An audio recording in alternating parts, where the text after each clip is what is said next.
Wait, are we live? Hold on. We are live. Yeah. I'm trying to. It's a miracle. Oh, that was a lag. That was a big lag. But Jerry, take it away. You won.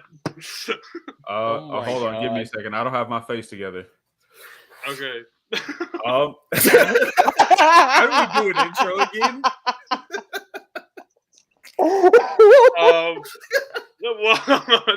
Welcome to hello, good evening. Yeah. Welcome. Good night to BatYard Productions.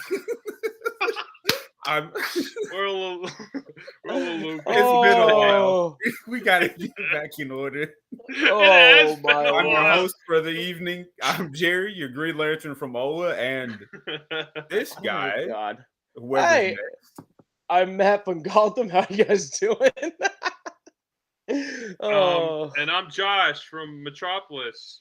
It's good to be here. We've been on a hiatus for a little bit, so that's I guess that's why we're pretty rusty. But that's the charm of our show. Yeah, we're going to be back to becoming more. We're going to be for real. You might get back to being caterpillars in a twig. We could get better phone service, but that's another story. True. But it's been a while. Everybody's glad to be here, and as usual, our first segment is always Batman, Superman, BS, anything relating to comic books and whatnot. I don't know what that compliment reference is, but I have fun with that, buddy. Wait, so what? So Lee Trey. I hope I'm saying your name right. Lee Trey Thompson says, hey, ho, ho, hating the guys has got to go. I don't have that comment. Oh. I don't have that comment. I don't know what that means. Yeah, I don't know what that's about. We'll say it's guys. Yeah, we don't hate it. We don't hate it, guys. Yeah. We are a safe space here. Yeah. Mostly. Unless someone picks a bad movie. But you got anybody have comic book, big news, events, special insights? What do I have? Oh, so we are gonna be at actually go ahead, Matt. I'll go ahead, Matt. Okay. Why did you do that? Why would you say that? Get out of here. I can't even see your comments. This has to be someone you guys know. This is definitely I don't know I don't even see the comments. I don't understand what's happening here. This is someone you guys know. They're fucking with us. I can't see the comments, so I'm not doing nothing. I can't see the comments. Matt, you gotta reply to this. I can't see the comment. I can't see it. It's not there for me. It's just a white thing. The Shazam, what is it called? Black Adam trailer came out with what's his name? Hawkman. Hawkman was in it. Yeah, Hawkman. I only watched like a couple seconds of it, and Dr. Fate's in it. I don't even know who else is in it. I think they have the Atom. Latray! No! We're just gonna. I thought you said you didn't read the comments. It just finally popped up for me. It just did it. Well, Lee Trey says that, they know what they did, so that's referring to you guys. I'm out of this. This came in point. I don't know what's happening. I'm the host for the night. Not us. It's not what we did. It's what we accuse of him doing. And we know he did it. Did you guys watch this, Sam? What is it called? Black Adam. I want to say Shazam. Yeah, Black Adam. Black Adam trailer. Second one. I haven't watched the second one yet. I've seen like a little bit of it. It just so first of all, what are you guys? Yeah, what are you guys' feelings on Black Adam? Let's get into that. I'm like. After everything that's been going on with Ezra Miller, I'm honestly, the bar is so low right now. I know the Rock is a great actor and he's gonna take this role seriously, but with everything DC and Warner Brothers has had, go on and happen recently, I just have little faith for the movie. and going forward projects. Yeah, there's a lot of news with that. Yeah. The thing is, I'm like with Jerry, but like I teeter-totter with The Rock some days with like his movies, but I've been on the bandwagon for him being Black Adam for so long now that I kind of want to like. I feel like he's going to do a great job with this, but due to DC's writing team, it's just going to be whatever the fuck's going to happen, and it probably will make a lot of money because it's fucking Black Adam. That's how it's going to be. And The Rock. People love Black Adam and The Rock. Yeah, and the Rock is like the highest paid actor now. You know, he's just like one of those box office draws. He's like one of the last like action hero stars. I feel like there's not really too many left. Maybe Tom Cruise, but he's like old now. Didn't Tom Cruise still killing it? Shooting Top Gun Maverick? I don't know. Did he? No. He's Tom Cruise shooting top. No, he's in the Top Gun Maverick. Yeah. He hurt. I know he hurt himself during the Mission Impossible movie. Like he did a jump. Oh, that's the movie I'm thinking of. Yeah. I know he's already filming. Yeah, I know he's already doing more crazy shit for freaking the new Mission Impossible. He just did as much as I hate the guy, like I hate his act, like well, I give him props for his stunts. And how he's promoting his new movie because he is new promotion for the new Mission Impossible is him in a plane, and he's like literally giving you an advertisement for the movie / something else that was happening. And he's like, and this one guy's like, yo, we got to hit this stunt at like in 5 seconds. Shut up and let's go. And the guy's like, that's my cue to go. And they just tilt him. He's standing up in the pilot spot. And they just turn the plane. And he just flies with it. Like flies off. He's just out. And I was just saying, motherfucker. I was just saying Tom Cruise and The Rock are like the last action stars, Like I can't really think of any other. That's all I'm referring to. Like, can you think of any, Matt? Can you think about like action stars? So ongoing, yeah. Still probably. Like there's like no active, like Arnold 100%? Schwarzenegger really of today. Yeah. He's just like I want to say Arnold and Sylvester Stallone, but like at the same time, there's like I don't know. Arnold like dropped off. Yeah, Arnold dropped off. Yeah. And freaking Sylvester Stallone did his last his last Rambo movie a few years back, and that's really it. I know Sylvester Stallone has a superhero movie on Amazon. Yeah, he did a superhero movie. Yeah, so, like, I think it's called. Oh, he did the Stallone.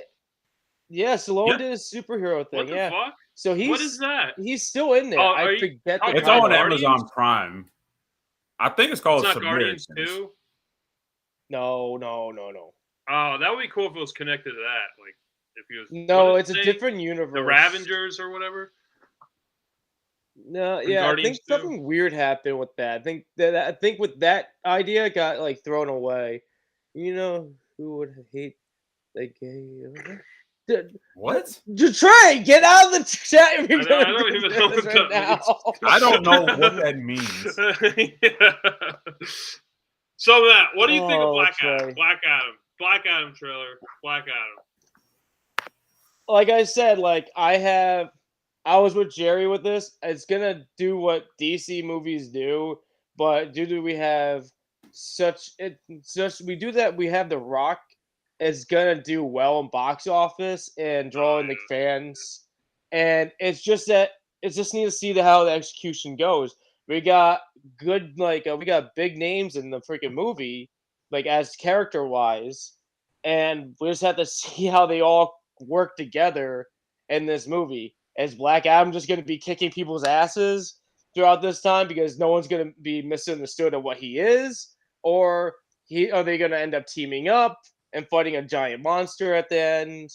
What's going to happen? One thing I'm worried about with the movie is that they make him a good guy. Like, that's what they've been doing with all these villain movies. Like, Venom's, like, basically a hero. He's I don't want he Black is. Adam to be a good guy. And, like, once he's the title character, it makes me nervous that he's going to be like, you know, the driving force of the movie. Like, you're going to have to root for this guy, or he's going to be such a dislikable and like protagonist, you know? So I don't know what they're going to do. Like, I'm nervous about that. Yeah, Jerry, good guy, right? In the new comics, he's not a good guy, right? It's weird. So the new, I'll get into that when it comes to my turn for what I got. No, well, go ahead. That's really all I'm worried about with the movie. Is Matt, you got anything? I want to add one more agree. thing. I don't want him to be a good guy. Oh, you said what? I mean to cut you off. We need to get back in. I need to get back in the rhythm. Because I'm talking over top of you guys at the same time, like a dick. No, I want to add one more thing because just say the thing. Just say the thing. I am because it's part of like tied into Black Adam and all this other stuff that's happening. The Regal on the 26th is having this $5 random movie night, and that's cool. Supposedly it's going to be all up and coming movies. They're going to choose a random up and coming movie that's coming out within the next month or two to be premiered. Just randomly showed, and everybody's saying that the random movie time is the same length as Black Adam.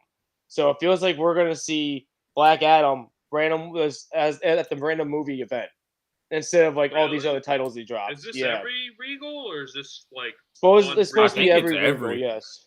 Huh. It's supposed to be $5 random. The 26th of September? 26. Yes. 26. Okay. If not, I'll double check. Cool. If not, if it's up, keep me posted about that. Yeah. If I'm wrong, I'll repost it and I'll let you guys know. But I found out on Monday? Yeah, Monday about this from a coworker of mine. Okay. That's interesting. So, Jerry, what were you going to say about Black Manta, Black Adam? Recently I picked up issue 3 of the new limited run Black Adam series. Things are. I'm still very confused on the direction they're trying to go with them, but they've brought in one of his descendants and they've passed the power on to him. But instead of a Black Adam, he's supposed to be the redemption for all the trouble and chaos he's caused through his lifetime. And he's been labeled the White Adam. And right now, he just saved Black Adam's mortal host body. So I'm still curious to see what's going to happen with that later. Because they geared it up so that he was going to, I guess, go through the 7 circles of hell or whatever they were gonna do with him. That's cool. Huh. That's what I'm always curious about, like the DC universes. What is their hell and heaven? Because they have the Greek gods from like Wonder Woman. Like, does that tie in? Yeah. Or is it like actual like heaven and hell, like the Christianity, Judaism, like God or devil or whatever. Like what would the 7 levels be? Would it be Hades or? That's what I'm wondering myself, because they definitely had him meeting and fighting people that would be significant of a different layer. So I don't know if that was just something they're going to go back to later or they just did in a spur of the moment.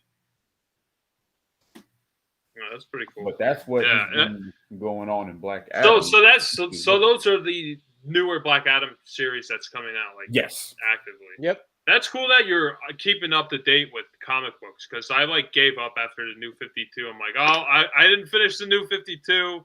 They already rebooted it. I'm done. I kind of bailed after that. Right now, I'm just picking up limited run series because I'm like, all right, I was reading some of the New 52. Yeah. And then it rebooted again. I'm like, you know what? Forget this. I'm just going to pick one series that's going to come out, and that's all I'm going to read for that run, and then move on. That's fair. That's a good way to do it. But sometimes that's how they hook you. They have the series tie into the other bigger, different stories, and with this character's issue, so like you got to read this issue to know the story of this. That's how they get you. But I mean it's the hustle for a comic book. You got to do it. You got to keep readers interested. I've been I've been like going backwards with comic books. Like I've been like reading their origin ones. You know, like origin, like the first issues of Spider-Man, the first issues of Superman. Like I'm going back, so I'm like, okay, this is done. I don't have to worry about the continuity or whatever. Yeah, because I've done that with a few, like gone back to the beginning and then just read those few. But I'm definitely gonna recommend. I'm trying to ignore it. You're not making just ignore it. I'm trying myself. I'm definitely gonna recommend this in the future as a recommendation. I'm just laughing more at the end one, but like all the other ones, like why? I'm just like, what the fuck? He had to stop his rant to tell us how hot you are, dude. What the fuck? Oh man, you didn't have to bring it up. I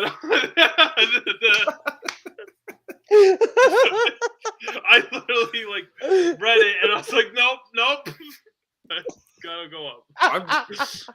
There we go. I'm just gonna switch over so I can focus in peace. But I think that's enough distractions if you guys are ready to move on. Oh, I got one more thing. Yeah, go ahead, Matt. Go ahead. All right. So I mentioned this last podcast with you guys, and I was telling you guys about that autographing loot box thing. So me and Jared, so it's called the BAM box. So it's legitimate. Oh, that's cool. It looks like Batman. It looks like the Adam West series.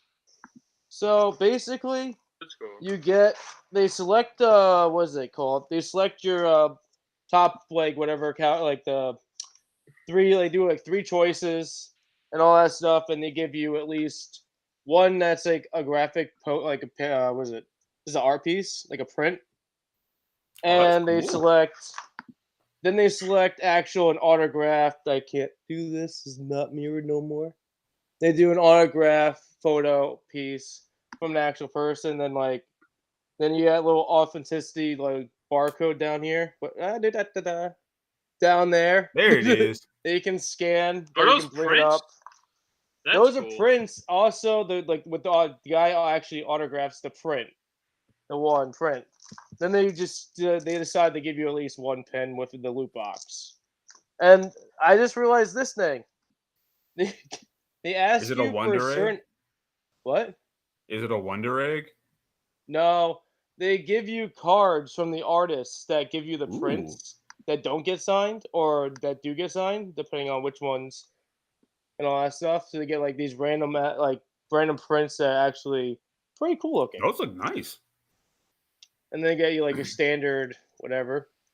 Right now they're doing another set for September. I got the anime one, and now for anime we're getting Origami, Pokemon, One Piece, and Chainsaw Sticker.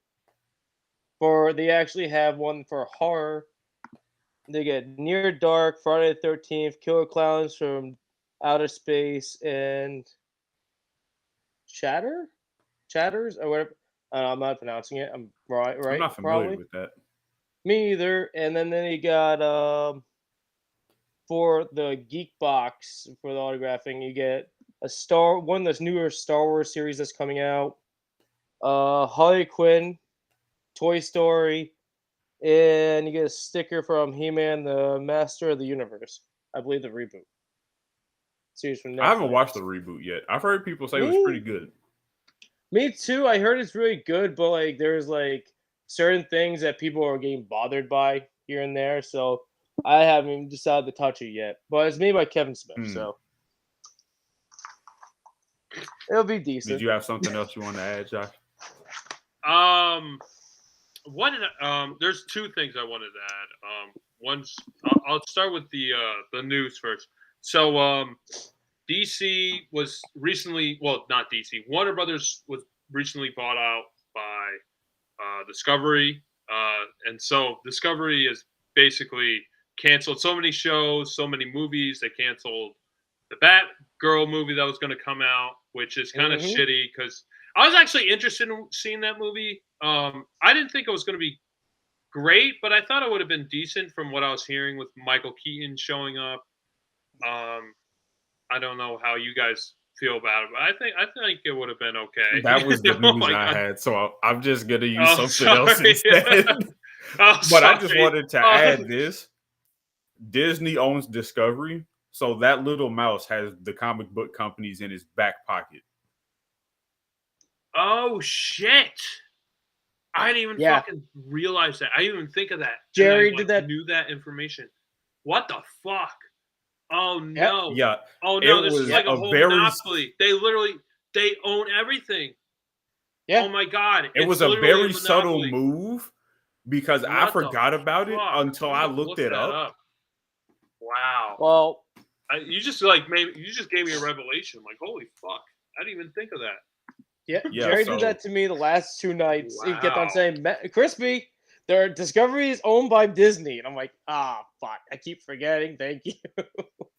Wow. Yeah, so now that Disney basically has, well, aside from some independent publishers like Dark Horse and several others, they have the main driving force for superhero comics. So they've essentially monopolized the market.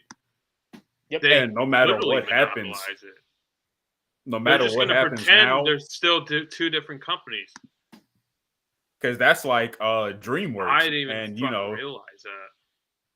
Yeah, it's something. So anything we get put out now, it's basically going right to Walt Disney. Yeah, because they're previously owned by AT&T. I guess this happened. When did this happen? What I'm reading, it says April. Yeah, but that seems too early. I think that's when the negotiation was. No, it started really later in April. It had to be between July or August. Yeah, that's what I was saying. But like, I'm looking up on this. Might be it's Wikipedia, so they could be wrong. So somebody paid $1 to change that.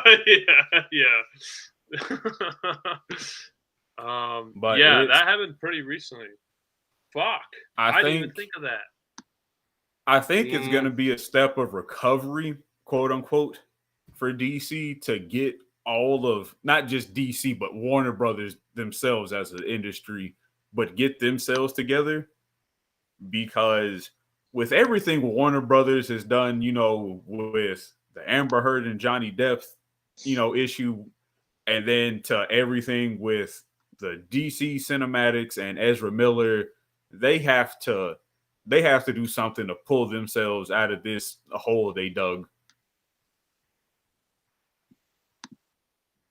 Yeah, they could be canceling the Ezra Miller Flash movie. That could be up in the air. But it seems like there's so much money and so much at stake for that movie that they probably won't. I don't know.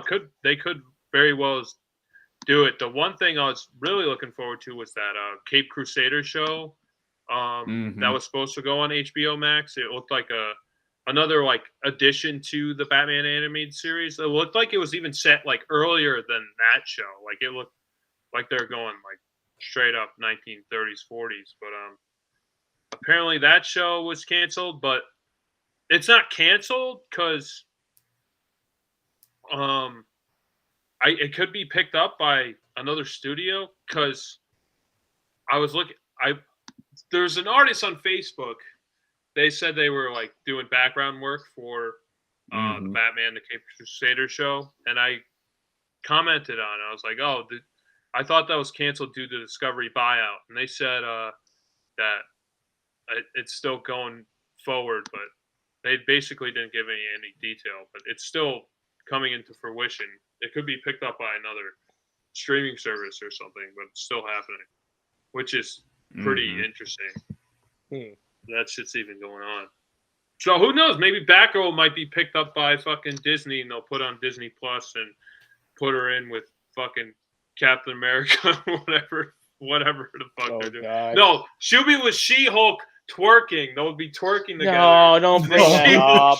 Don't bring that up. That's just disturbing bullshit.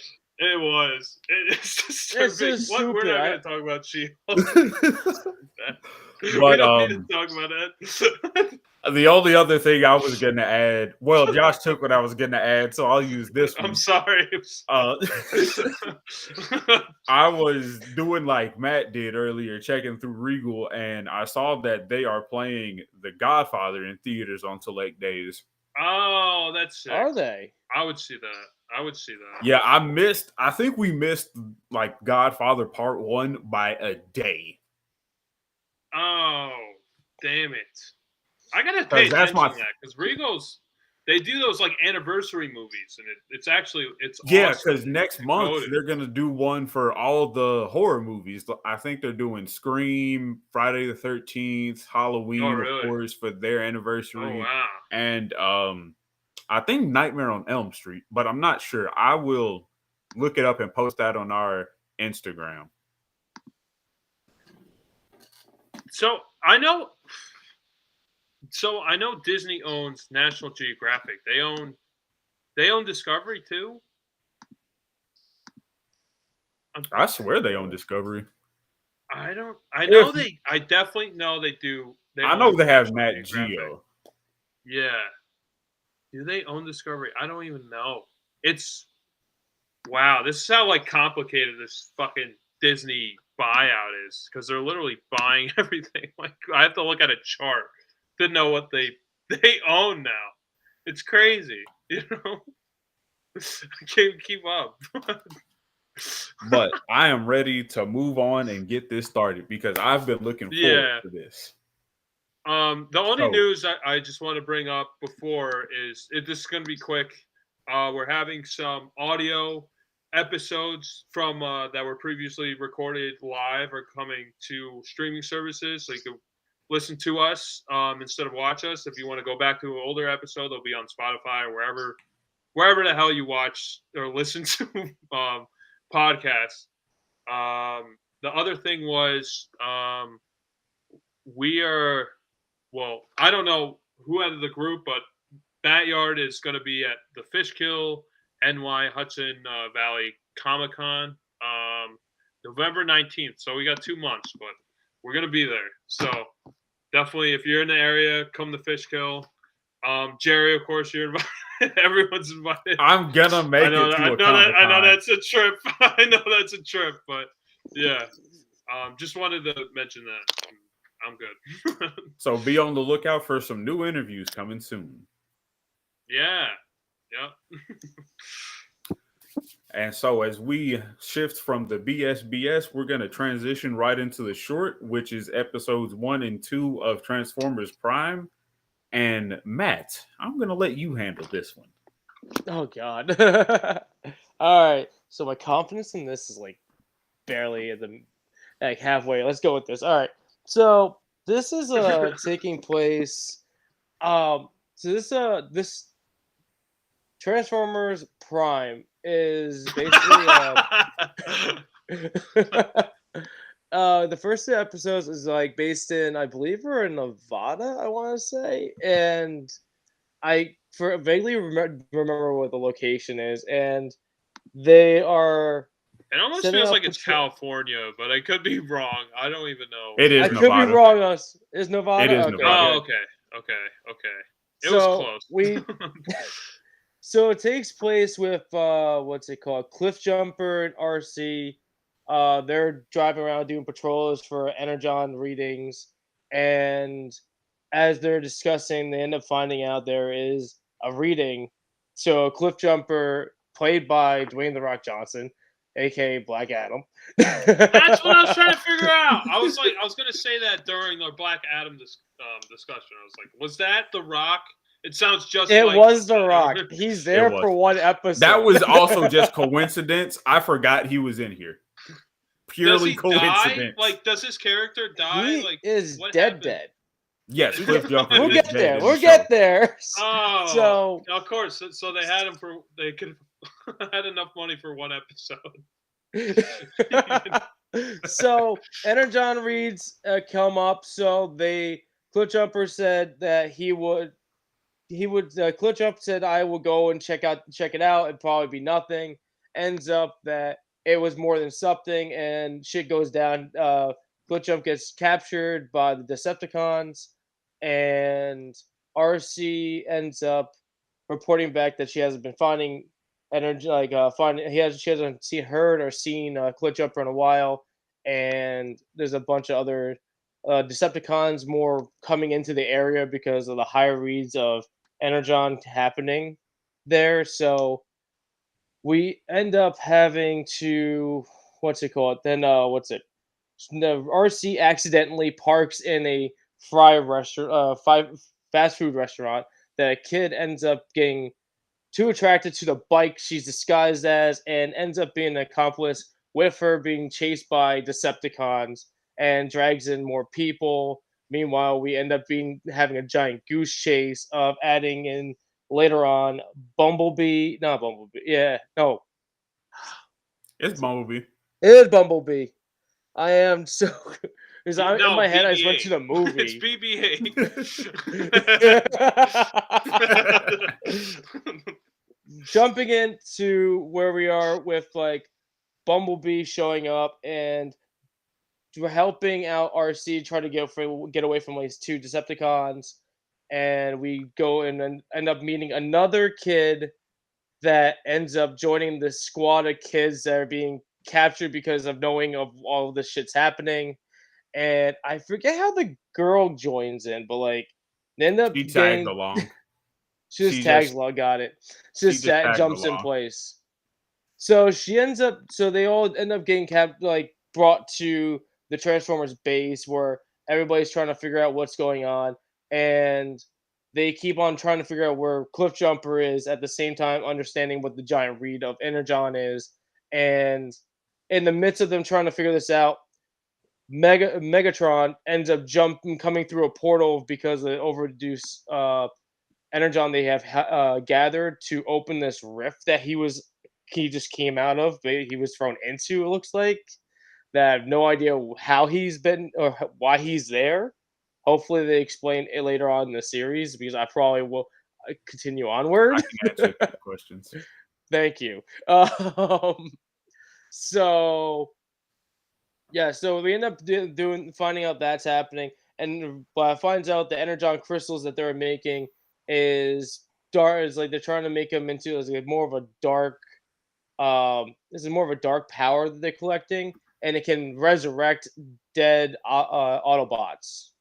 So they end up resurrecting freaking Cliffjumper and bringing him back as an evil creature instead of actually his normal personality. Just more, I would assume it was going to be more corrupt, but it wasn't. It was just more mindless zombie mode.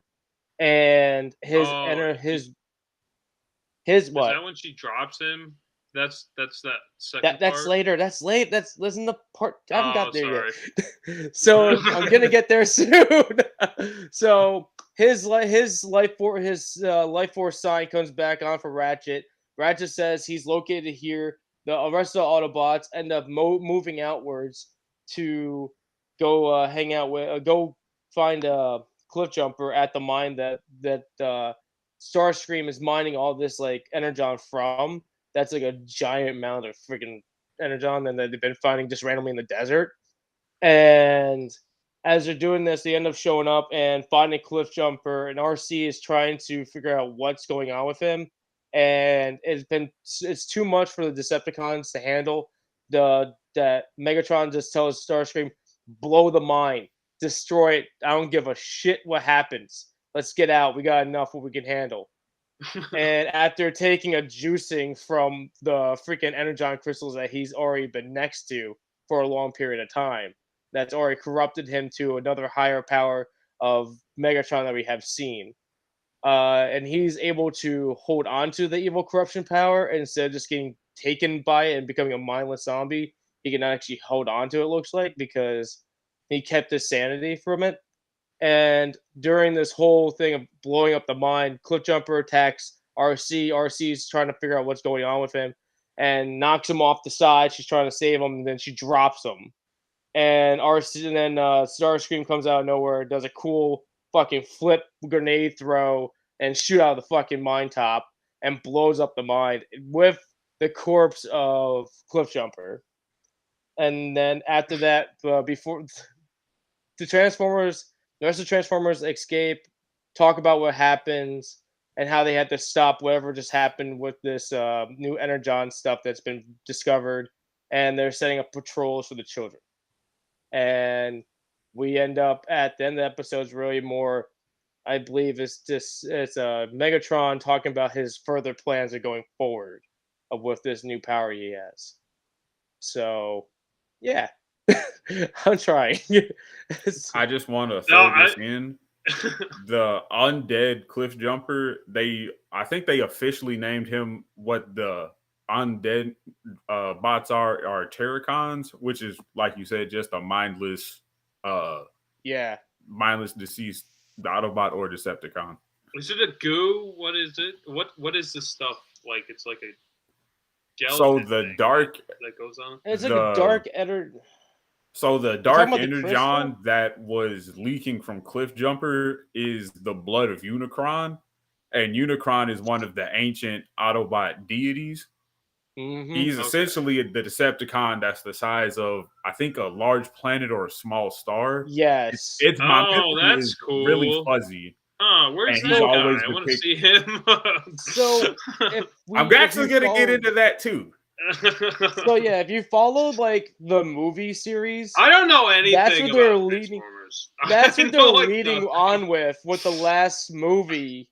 With the last movie, they're leading towards him. I only seen the first two. Yeah, that's all you need to do. I bailed. Except I bailed for pretty early.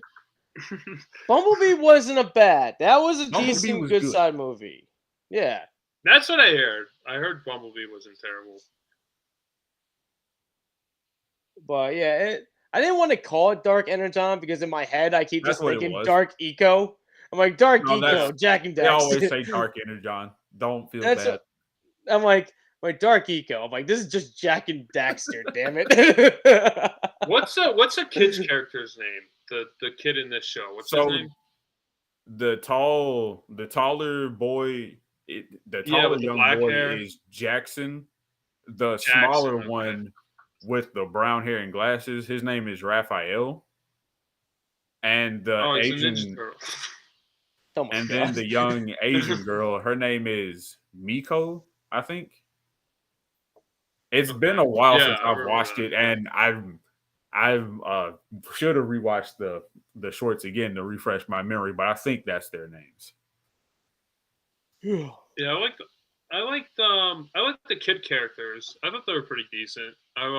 They like for someone who doesn't know too much about Transformers, like I think the animation kind of threw me off, to be honest, when I was first watching this. I was like, this looks like Toy Story but worse, like especially the human characters. Like the human characters just didn't look like real, they don't look like toys. So it kind of like that's like a learning curve I gotta get over. Like I feel like that with the Star Wars show. What is it called? Not Star Wars Rebels and all that stuff. I was gonna say, you mean Rebels? Clone Wars. Yeah, like all those, like I like the animation kind of throws me off. But like once I get past that and I like actually pay attention to the story, I'm like, oh, this is actually pretty good. I just gotta get over that animation hump. And this came out like 2010 from what I was reading. Yeah, it began in 2010 and ended 2013. It only had 2 seasons, but there were 65 episodes in total. Oh, okay, that's good. So it's a good lengthy show. Before we move on, I just want to go back to Lee Trey actually had a good comment. He says Disney doesn't own Discovery, and I looked that up. From what I'm looking up, it seems like they don't, but I could be wrong. I don't know. I just wanted to clear that. If they don't, they probably are planning on it. They're pretty close. They're pretty damn close. It's like I was doing the same. I was looking up and it says it's Warner Brothers Discovery, and I'm like, yeah, I'm kind of confused now too myself. But whatever. It'll happen in the future. We don't have. Yeah, it's already happening. Don't worry, it's already happening. So, now Zord bird onto the house. I just wanted to relieve that air before we moved on, but that's a big thing. Okay. So, Crispy, you know how you were saying, is this a 3-part episode? It is a 3-parter. It's a 5-part episode. Oh, gosh. I'm glad we didn't watch all 5. That's a whole movie. Because I thought I thought they were just like 2 or 3 parts. So I was like, if I do the first 2, that'll be pretty good. You'll get the very generic basis of everything. But I was wrong. The funny thing is I want to mention is, so Cliff Jumper, like, it's funny as hell, like, how he's designed to be this, like, car with the bull horns and everything, and then you put pieces together, he's played by Dwayne The Rock Johnson. Bye, Josh. Josh, come back.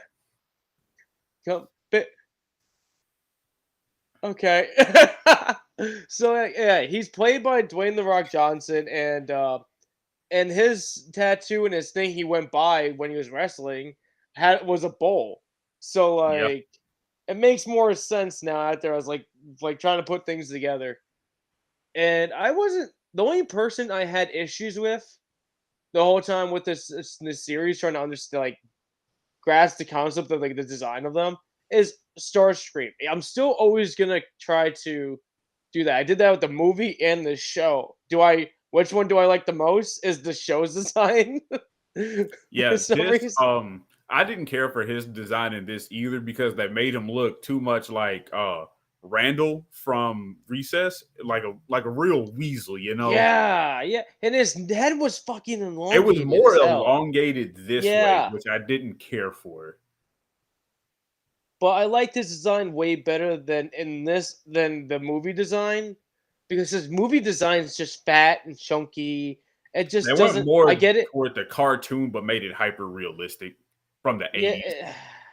Well, the thing is, like, I understand, like, he's supposed to turn into, like, the jet, so his body is still kind of jetty. So he has, like, the jet V, like the triangle shape. I mean, so in the movie, so I'm like, I get that, but it's annoying the shit out of me, because, like, everyone else gets to transform properly into, like, a human body, and he's just like this triangle with arms and legs. He's a burrito. He is. I thought the design of all the robots was kind of weird. Like, they had teeth. Like, Optimus Prime had, like, a chipper white smile. It's kind of weird. Like, I'm like, are they robots? Like, what's going on? Like, out of all the iterations of Transformers, I don't care for some of the designs on this, but how they tell the story in this timeline is one of my absolute favorites, because, as we saw, it's set, a few years after they come to Earth. So obviously we see the Autobots aren't well established like they usually are. And this time it's the Decepticons who have more of the resources and the soldiers. Yeah. And then in the first, I think, 6 or 5 minutes, we see an Autobot just die on screen. Yeah. And pretty horrifically, might I add, being impaled through the chest in what would be his heart. Yeah, I have watched both seasons of this, and I can say the first season is a slow burn because it's filling in small gaps that would have led here. But they get very serious, and it gets, especially toward the later part of season 1 and the entirety of 2, it gets very dark. Well, it's kind of dark when Megatron comes back and he's like, "Oh, you got the dark Energon. Well, we have to try out his power." And he's like, "What do you mean? Like, how try out your power? Oh, we have to kill you, Starscream." Like, what? Then we can try. He's like, "Oh, good thing we have a corpse." Like, and they bring in Cliff Jumper. I'm like, "Oh, okay." Like, you get to save Starscream one time. Oh god, that character gets saved too many times in the fucking series and Transformers.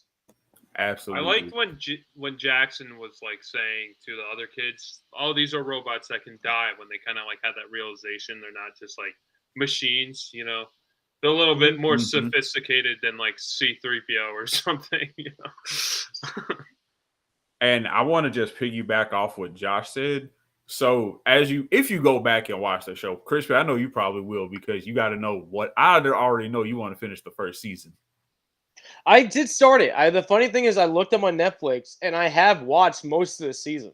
I knew it. It's been a while.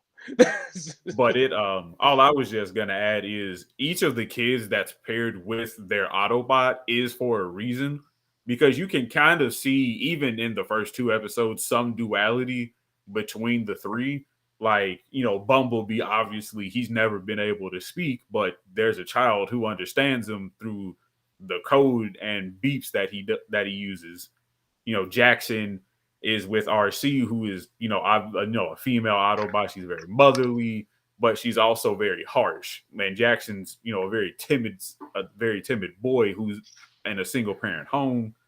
And then I think Miko and Bulkhead are both very carefree, but they don't want to get too serious because of, I think, so the other kids issues. Did the other kids already get matched up with the other Transformers? Yes. In these episodes? Yeah, they did it when they sent them home.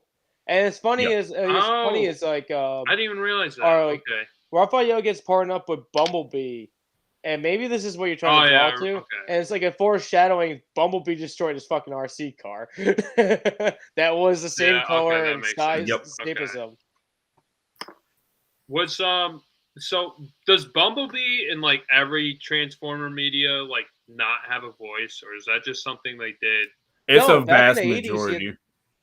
Back in the 80s, he had voice. He did have a voice. He had a voice like back then, right? Yeah.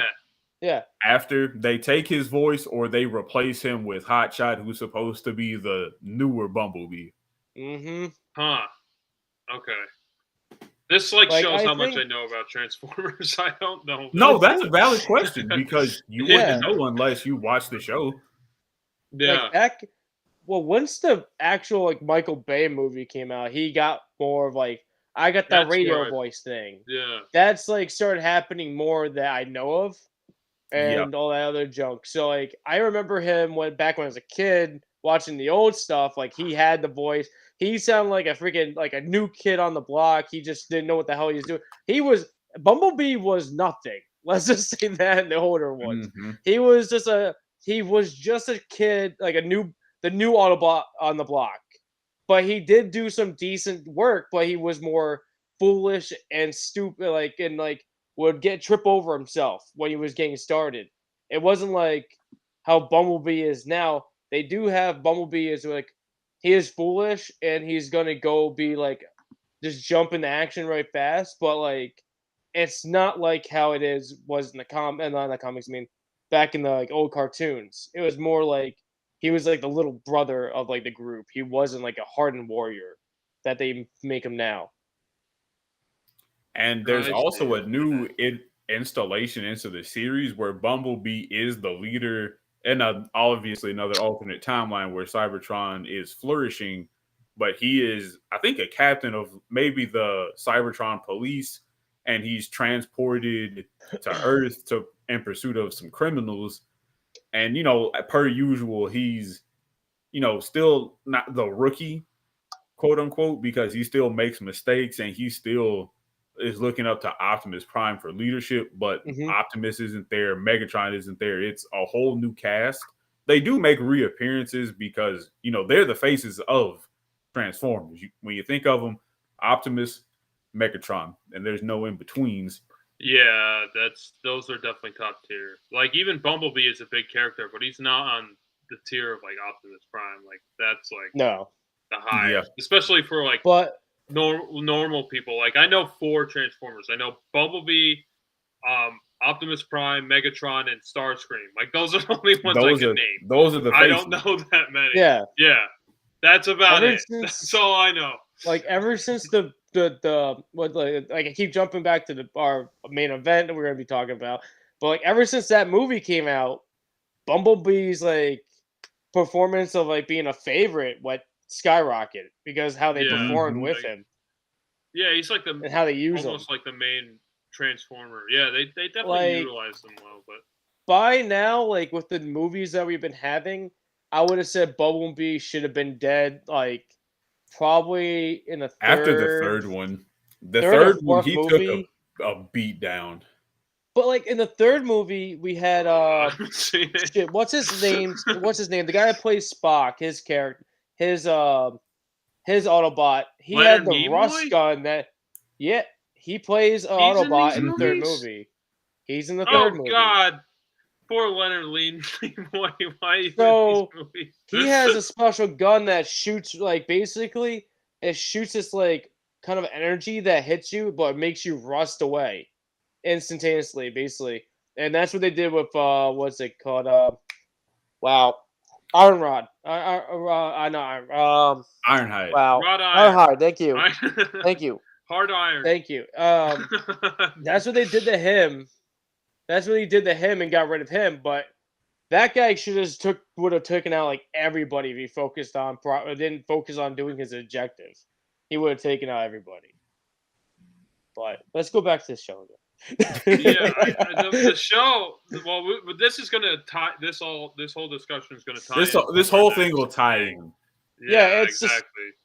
So, the one thing I did want to say is I do like the relationship between Jackson and what's the bike's name? What is the bike? RC. Okay. And I like their interaction. He's trying to flirt with these girls, and he's basically trying to pull it off, and then all of a sudden RC just takes him for a ride. The Decepticons are pursuing them, and then they just go, and he's just stuck on there. He's like, I don't know what the fuck's going on, and he's speeding down the highway. I like that. I did like that scene. That was pretty intense. I think that was one of my favorite moment of the episode. At least the first episode. That was one of my favorite. Definitely, as the show progresses, all the relationships hit very high emotional. Yeah, I can see. I can see why you're. Did you watch this whole series? Did you watch this whole thing? I watched this whole series. Oh wow. Okay. There's definitely moments you think oh, this is the end. They're about to die. I remember, who was it? I think it was the season finale of season 1. I was on the edge of my seat because they said season 2 and I had to wait, I think a year or two. And I'm like, please, I need to know what's going to happen. And how many seasons? How many seasons? It's 2 seasons. It's just 2. Mm-hmm. Oh, okay. Oh, all right. That makes me feel more comfortable. Does it end well, or is it end on a cliffhanger? Or was it? I don't remember the ending that well, but I think it ended on a high note to where it was very satisfying. But if they wanted to come back for a third one, they could have. I gotcha. That's a good way to end the show. That's cool. Yeah, I liked his relationship with his mom too. I thought that relationship was it seemed natural, the character interactions. Okay, so I went back into my Netflix to see how much I watched of this show. So due to it was on Netflix, I watched all of season 1. Actually, it's been a while. I watched all of season 1. No, it's been Wait, a so while. you've seen this? So you've seen this before? You've seen this show before too, man? Once I've seen half of the show, basically because Netflix only goes up to season 1 and never brought in season 2, so I stopped. Oh, so recently you went halfway through season 1? No, way back, a couple years back. Okay. That's what happened. I see what you're saying. And I was waiting for season 2 to come out because I was hoping they're gonna bring in the part, but they never brought it back because you kept on seeing season 2. Netflix, this is not a Netflix show.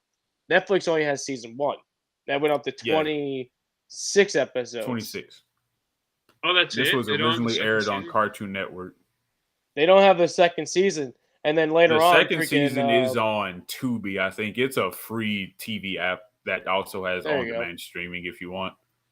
But the funny thing is, it has a bunch of other crap on here that's Transformers. So it's owned by Netflix. So I'm like, why not bring in the second season? Damn it!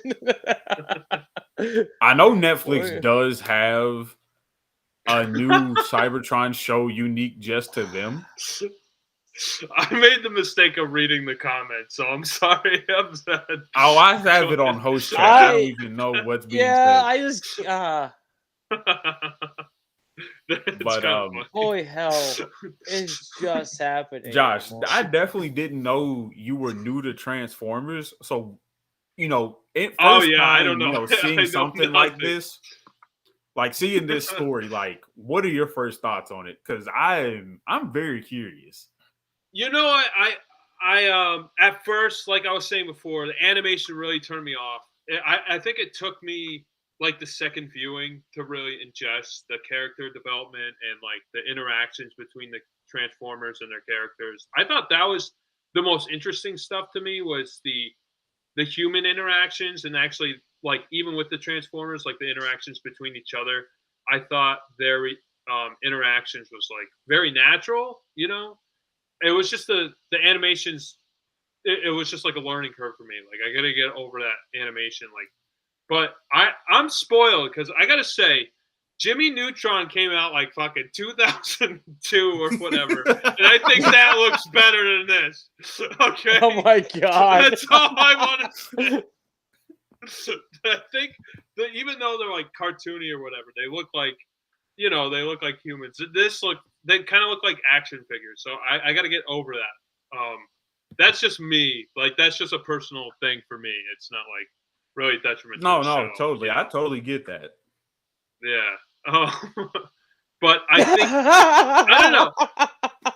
Like, not more like the host chat. I don't know. It's more. I'm not looking at it. Go back to the host chat. I just wanted to say. Let me finish my thought, and I'll look at it. I think the interactions between each other, like the human interactions and the robot interactions, is more interesting to me than the action itself. I like the character dynamic and development. So get away from the chat. Get away. Go to host chat. I see your eyes. You're reading the Boulder Puncher. Yes, you are. I know you are. Joe, you better not go because I'm making fun of your legs. Anyway, we're going to just move past it. So, Crispy. Yeah, see? You guys even listen to anything I said. I listened to what you said.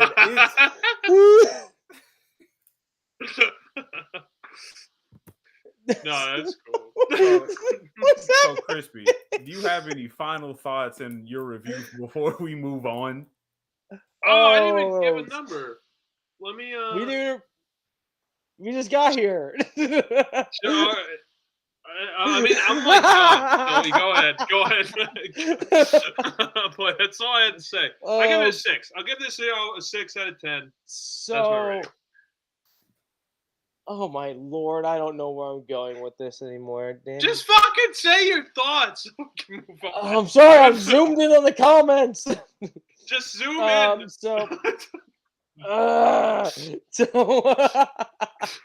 I say?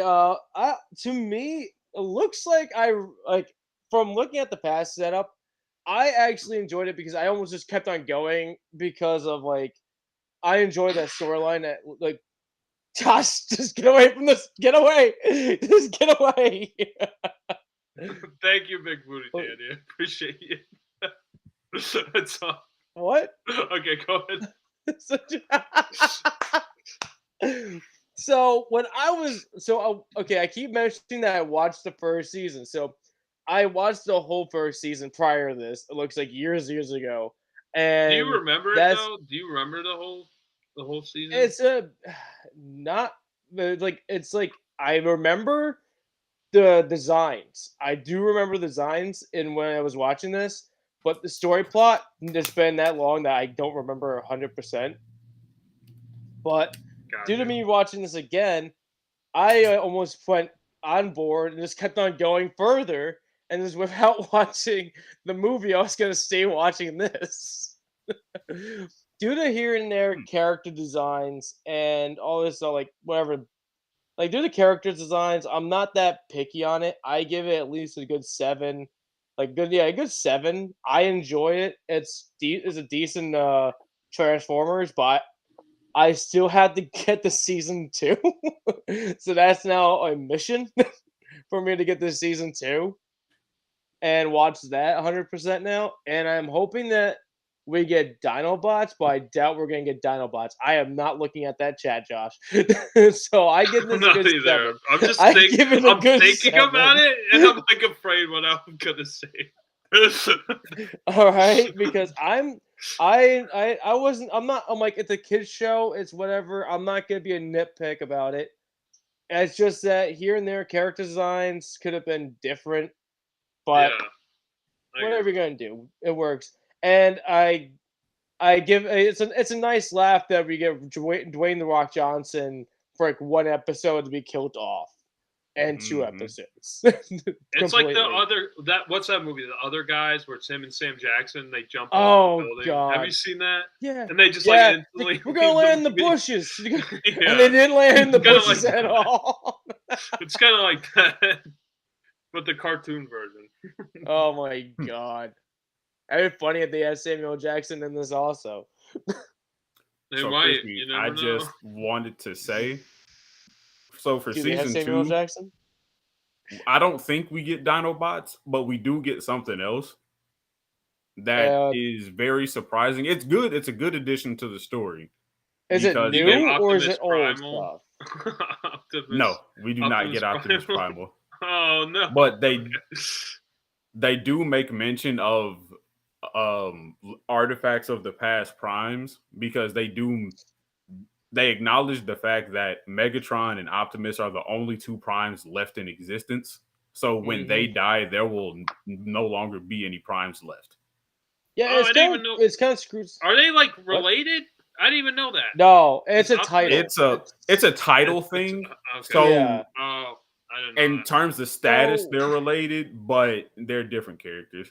Yeah, it's weird because they explain it.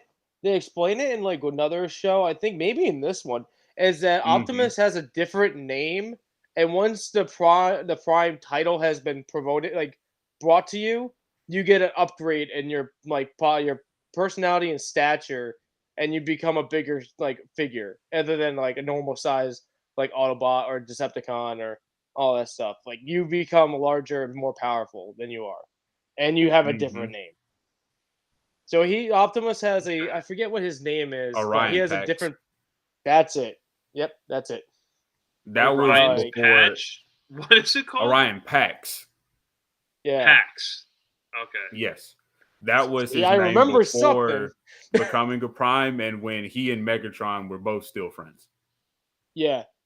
So I forget Megatron is actually a prime sometimes because of like how he does fruit fly.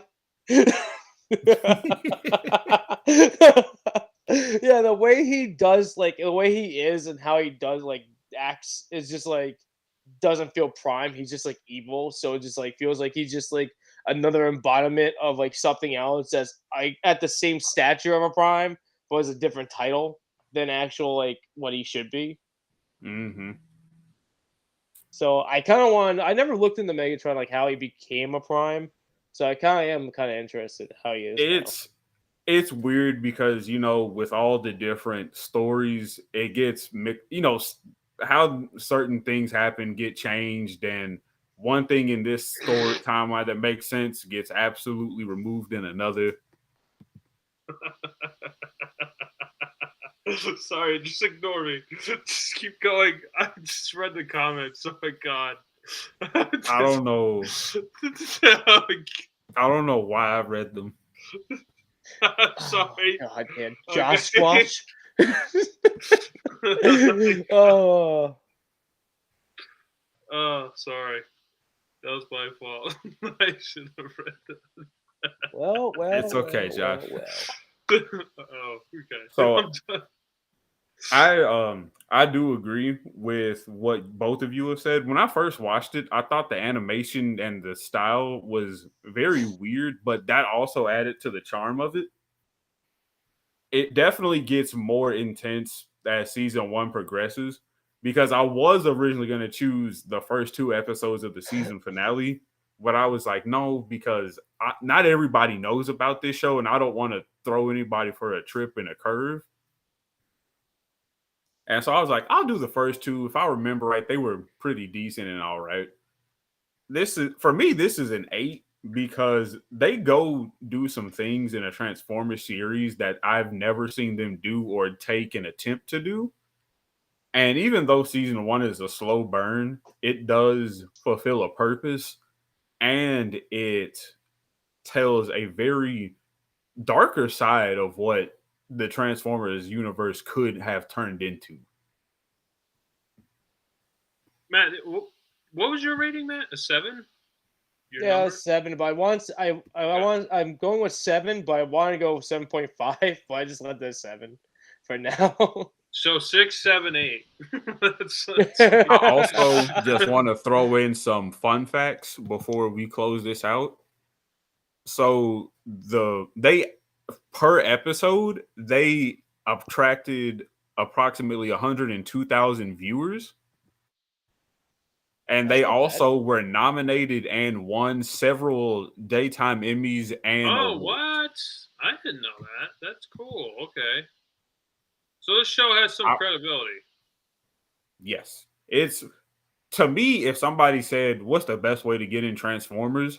I would show them this instead of some of the older Transformers like Primal, Energon, Robots in Disguise, Animated, and so on and so forth.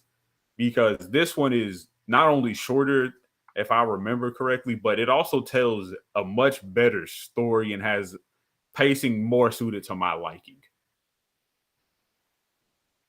I can see that. I only seen like the 80s cartoon, like a select few episodes of that. Like, so shows, I haven't seen anything else besides this in like maybe 3 episodes, of the 80s show. So I'm a Transformer like newbie. I don't know anything basically. I can tell you like the basic stuff. Did you ever see Megatron turn into the gun? Ever? Oh, I know there was a toy. I knew like he turned into a gun, and then they had to like bring like basically take the toy off shelves because like they didn't want the Megatron to be a gun anymore. That's his form was a gun, and he would just become a giant gun and shoot randomly in the sky. Oh, that's kind of awesome. They changed him into like the ship styles because of that reasoning. But it was just funnier because I'm like in my head I wonder if we're ever gonna see this gun. I want to see this gun for no reason now, or have him with a giant wrist cannon. He should. It's always interesting. They should just make it. They should make it do it. They should do that. Mm-hmm. Fuck it. Let me see if I can turn that at this point. All right, shall we move on? With that, we're gonna move right into the 2007 Michael Bay Transformers, and I'll take the reins on this one. Okay. So for this film, we are introduced to what is a mysterious cube that's later revealed to be the Allspark, the creator of all life of Transformers, and the key item that will help the planet become habitable again, or, amass a new army to make a new home world for her. Oh, yeah, I remember that. It's not in space. That's it. He gets turned into a gun. We could screen share too. We could do that too.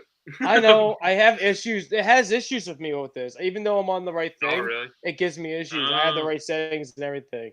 And here it is. I remember that. That's awesome.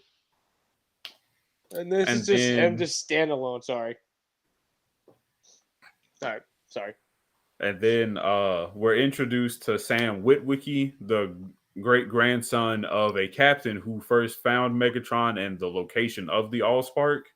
He's played by Shia LaBeouf. He's standard high school kid. He's trying to get a girlfriend, do some adult things, and ends up buying Bumblebee from a used cars salesman who is Bernie Mac. May he rest in peace. That part did make me sad. Yeah, I wish they brought him back. I wish they brought him back in the next movies. It would be a nice seeing him. What? Yeah, Bernie Mac died a year after this came out. Did he? Yeah. Well, I feel like it was later than that. Mm-hmm. God, I feel like he died later. Passed away 2008 then, right? Mm-hmm. Mac.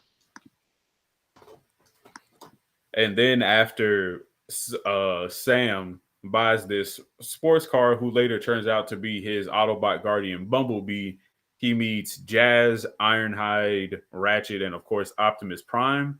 But what they don't know is the Decepticons have been on Earth for a lengthy amount of time, and they've been looking for Megatron and the Allspark. And they succeed in finding it by hacking into the U.S. intelligence network 2 times and managed to find that Sam Witwicky has these glasses who have the location of the Allspark, and then a secret unit of U.S. government, Sector 7, shows up and tell them, yeah, we have the Allspark and we have Megatron, but nothing's going to happen. Everything will be okay. We've kept this guy on ice since 1937. But Megatron does get out because the Decepticons came through with extreme aggression, and not only did they free Megatron, but they also were very close to getting the Allspark. They killed Jazz, which made me sad. Jazz is another one of my favorites. And at the end, Sam Witwicky sacrifices the Allspark to save Optimus from meeting his death at the hands of Megatron. And then Optimus broadcasts a message into outer space to other Autobots. You know, if you're seeking refuge, come to planet Earth. You know, everything is peaceful here. We've wiped out the Decepticon threat. The thing with Jazz, I want to go back to the thing with Jazz. He was such a minor character that when I was a kid, when I first saw this, and I saw them rip it, like Megatron, like rip him apart, I'm like, I literally said, who the fuck was, like, in my head, like, in a kid way, who the fuck is that they just ripped apart? Because I'm sorry, they underuse Jazz a lot in this movie. They only did him with, like, you only saw him in certain moments, and whenever he talked, it was just like he's just like this. It's just like felt like an additional character they just wanted there. It just didn't feel like they brought him 100% into the movie to me. And like that's what even it happened again with me again, like when I was watching this again, even knowing it was Jazz, but it was just like it just felt like they could have done more with certain characters. Yeah, I was sad that Jazz was underutilized, and also Ratchet. Outside of, the few scenes both of them were in, you got to see more of Ironhide, Optimus, and Bumblebee, of course. Mm-hmm. But as far as Decepticons, you saw Barricade, Starscream, and Megatron. Destroyer, I think, had, just that few scenes he was in. But and even like still, Bone Crusher. Yeah, and Bone Crusher. I forgot about Bone Crusher. Bone Crusher got taken out quick. Everybody got freaking all the like you keep reading, aren't you? I did.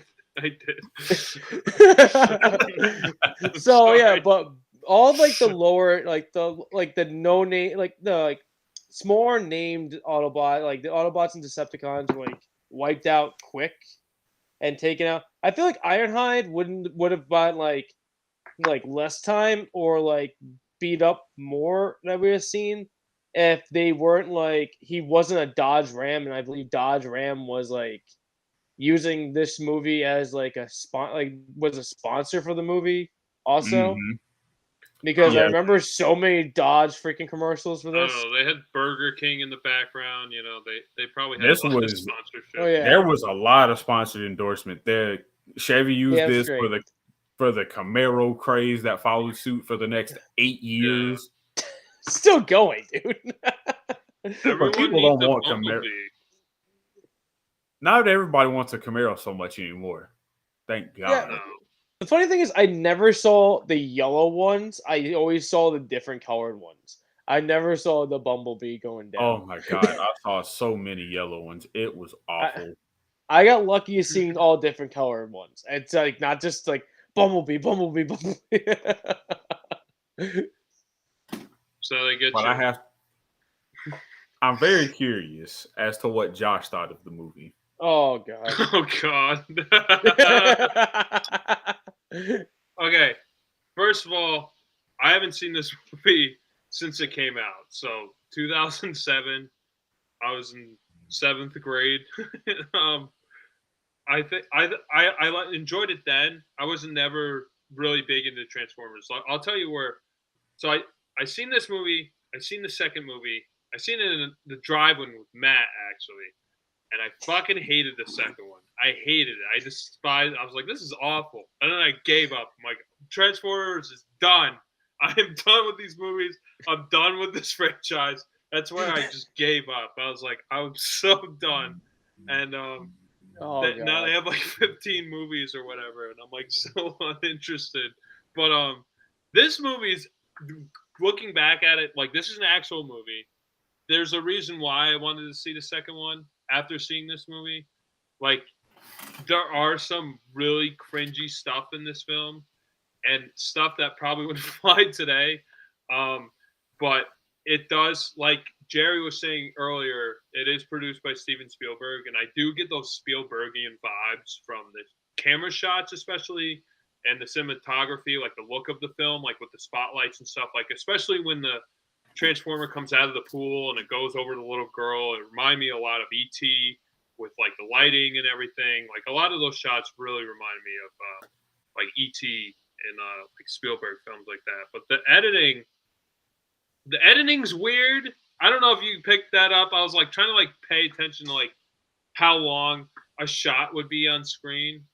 It would be like, there's some that was like literally 2 seconds, like 1, 2, cut, and then it was something else, 1, 2, cut. And I'm like, it was at least at the point where I could comprehend what was going on, but it was getting on the verge where it was going too quick, and I'm like, where the fuck is this character was going with this? But I feel like that's kind of what happened with the sequels. Like, I can't even comprehend the shit that's going on the screen. But this movie is at least a movie. I could say that. I could say this is a movie. It's decent. I like Shia LaBeouf. I think he's a good actor. I know people give him shit, but I do like Shia LaBeouf. I could just keep going, but I don't want to take up everything. Those are like my initial thoughts. It's very funny you mentioned the second one because I was going to bring that up toward the end, so I can just use you to say this.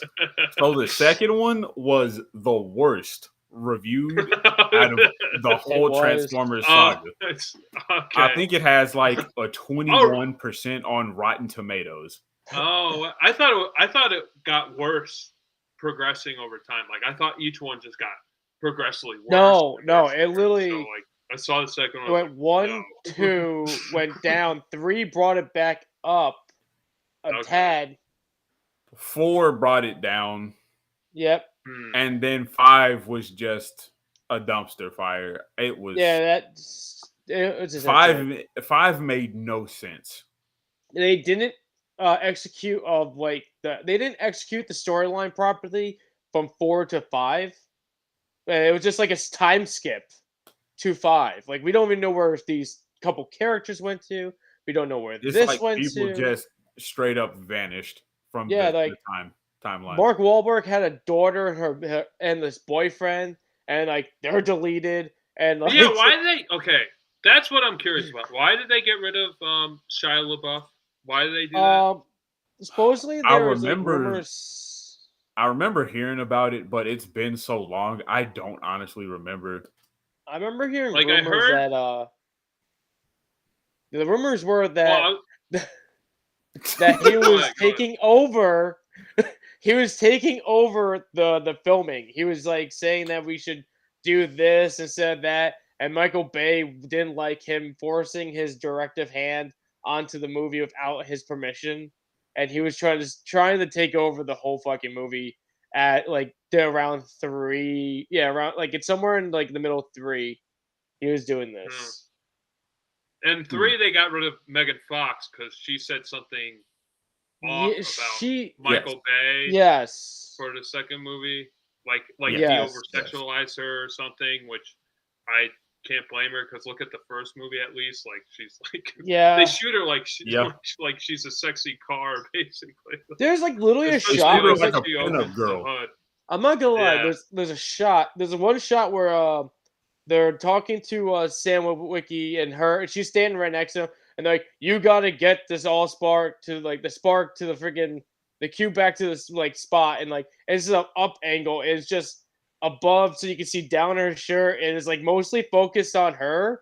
She's not. She's the most of the frame. Sam's on like the side on her right, barely in the shot mostly, and you can't even see whoever's in the back. It's just that weird angle just to see down her shirt. Felt like. Oh, I was like, I didn't even notice that. Was that at the end, like when the action was? It's around. Yeah, it's in the action scene. It's like literally it, down there.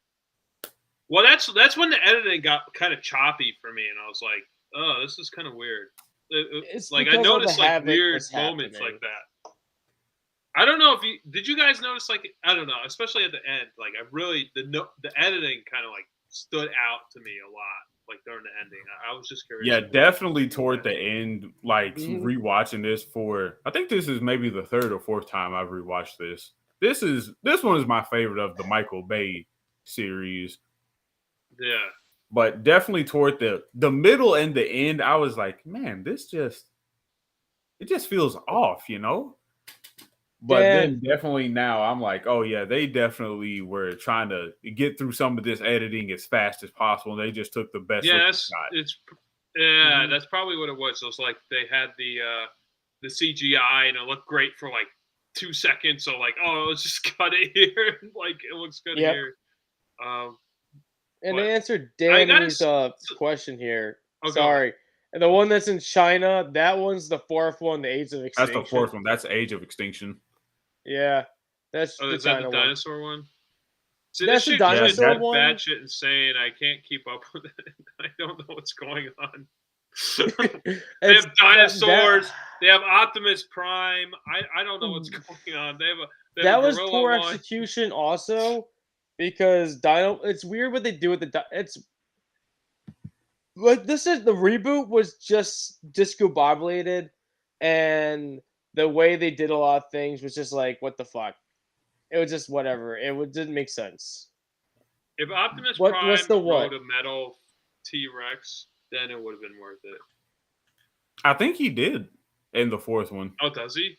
Which one had the British one? The British Megan Fox. British Megan Fox was the third one. That's the third one. That's the third one when they get rid of her. The dinosaur one's the fourth one. That's the Age of Extinction. I gotta say, Megan Fox about to nuke the world. Megan Fox's fucking acting in this is fucking terrible. She is not a good actress, especially in this movie. I think she got better over time, like in other movies. Like in this, she's like a wooden board. She's terrible. She's like the girl next door.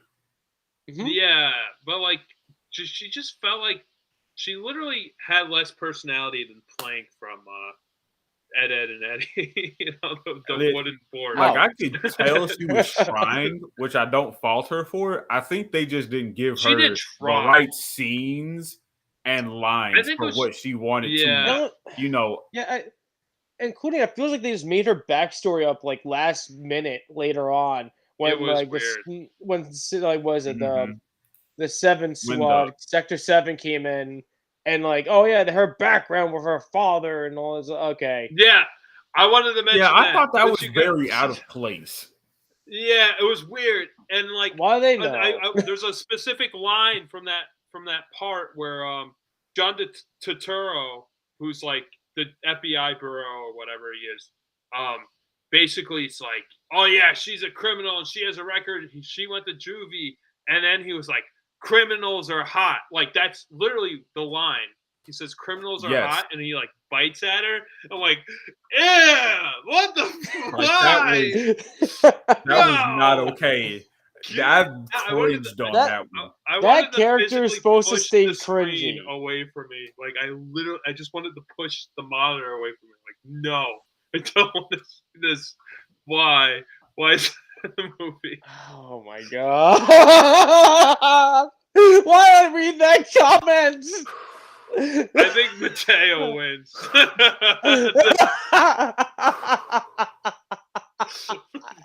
Why I read that?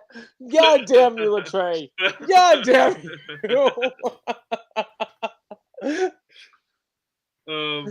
And yes, that was weird and out of place. And like I felt like how he cared about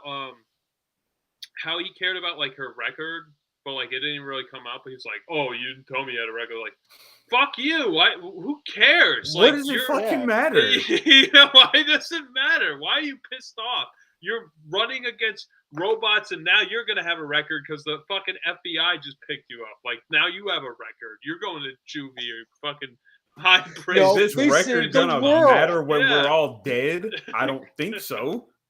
No, they saved the world. No records. No records. That's what I mean. It was like, like especially obviously how they treated the FBI and all these factions was very like if this was a real life situation, like they would have been locked up. They would have had no authority to use Bumblebee and drive him around. Like they would have just kept him locked in a safe and have him never come out until like the rest of us. They would have put them in the host chat. Exactly. He would have been underground. He would have turned into Smeagol. Like he would have been. Okay. What about this one? Okay, so another scenario in the movie was the one lady was trying to decipher the hacking signal that came through the military base, and she ends up bringing it to her friend. That was then they hacked and figured out all the information, and the SWAT team came into his fucking house. They wouldn't be going on this adventure. They would have been locked up as well. Yeah, that's what I mean. The adventure that was very unrealistic because the first thing they're doing is throwing tear gas and cutting the lights off. If you move, you're getting shot on sight. Oh yeah. Because I used to live with my. This is gonna be just a quick little side segue. So I saw like the TBI bust in a home of somebody they were looking for. It's in and out. If you move, you're gone. Like I'll Where never was forget this? it. You saw this in person? What the fuck? Mm-hmm. Where? Yeah, That's amazing. It was when what? It was when I was in middle school. I woke up to get some cereal one day, and I saw my mom looking out the window. I was thinking, "What is there?" I thought there was something wrong outside, and so all I see are these black Suburbans, and then I see 15 dudes, and then in a matter of 3 minutes, this dude's out in handcuffs trying to jerk around and run away. Wow. Do you know what he did? Okay. Apparently, my mom said he was a big time dope dealer, so they were looking for him. Okay. Like now he what kind of dope? Like marijuana dope or cocaine dope? Like I have no idea. It must have been more than marijuana. It had to be more. That's crazy. To amount to the TBI, if he was probably running maybe guns and cars, other stuff. Yeah. Wow. And this was your neighbor? Yeah, he was like 1-2 houses on the right, I think. This was a long time ago. Okay. I think I played with his kids like one time when I was young. What did they do with the kids? They grabbed the kids too, like your cold husbands. Oh my gosh. What did they do? Now, I don't think the kids were there. I think it was just him. But it was, like I said, this was a long time ago, so I don't remember much outside of those fucking wild. That's few crazy details. To witness that. Wow. Good thing you got cereal, man. Like at that moment, like you that would have something to see. That's a once in a lifetime. Well, I'll take that back because I've seen it happen again at a motel when I was on my way home. Oh my god! Yeah, I've seen a lot. We just need a segment of Jerry's stories, like in the beginning of.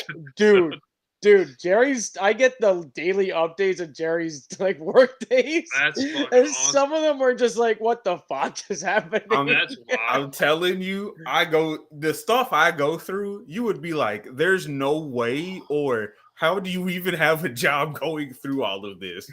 So like Jerry, like when Jerry does his mail routes, it's just like chaos throughout the fucking day. When Jerry's at more I'm sure like you at base, have interactions with a lot of different kinds of people, so I can understand that. I can see that. Yeah, interactions is the nicest mild way to put it. Yeah. I think one day he just straight up said to me, he's like, I just went to a school. I think it was a shooting happening. I was like, what? He's like, yeah, I don't know. I'm like, dude, what the? He's like, nothing was happening while I was there, though. I'm like, okay. Yeah, so he gives us. Oh my god! It's like he's literally showed up like 5 minutes after this thing had this kid acting like he's gonna shoot. What was it? It was a she or it was some student was going on like a rant about shooting. It was like a school fake scare, like they basically. No, it was legitimate. That's what Jerry said. Like a note or something, or like were they going fucking? Did they have anything? Did they have a weapon? I think they found like a 9mm pistol. Yeah. But this is all stuff. Well, I know, but the shit. Like, now you open it, and now I want to know like all this stuff. How can we move on? Like, yeah, some kid brought a 9mm to school. Oh, let's talk about Transformers. So Shia LaBeouf. How do you segue from that? Holy shit! Starscream looked like a Dorito. Oh my god! But Shia LaBeouf.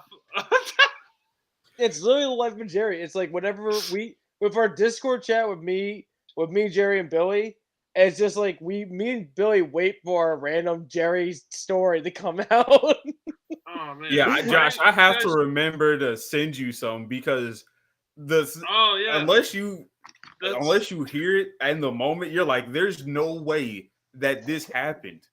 Mm-mm.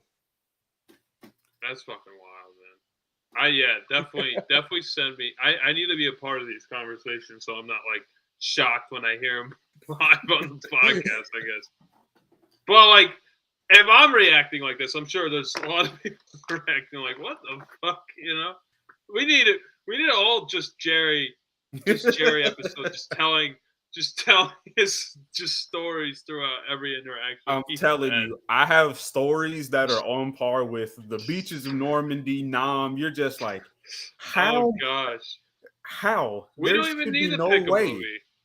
We don't even need a movie. We just have Jerry tell us stories. Oh my gosh, that's awesome! Holy shit. I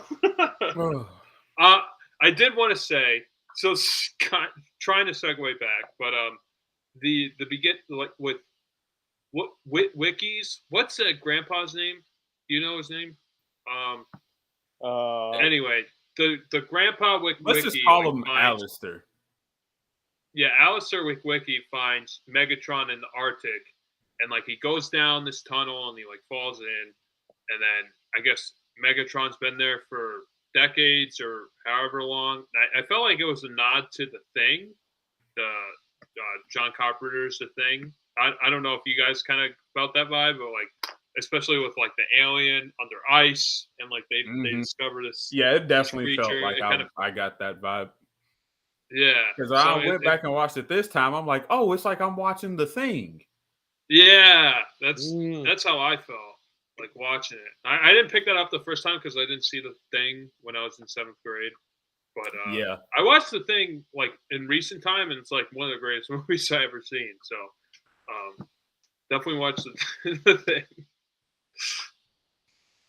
Yeah, no, they definitely made some very well. I'm not gonna say subtle, but you could definitely tell that. Yeah, we're gonna make a reference to the old Transformers show. We're gonna make a reference to Hasbro, the toys, just they said in the beginning in association with Hasbro, like before the movie even plays, like as one of the credits, like the opening credits, and I was like, Hasbro has like a death grip.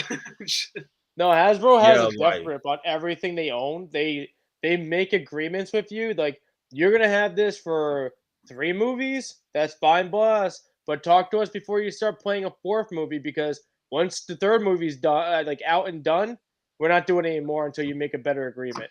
Like right now, Hasbro they made agreements.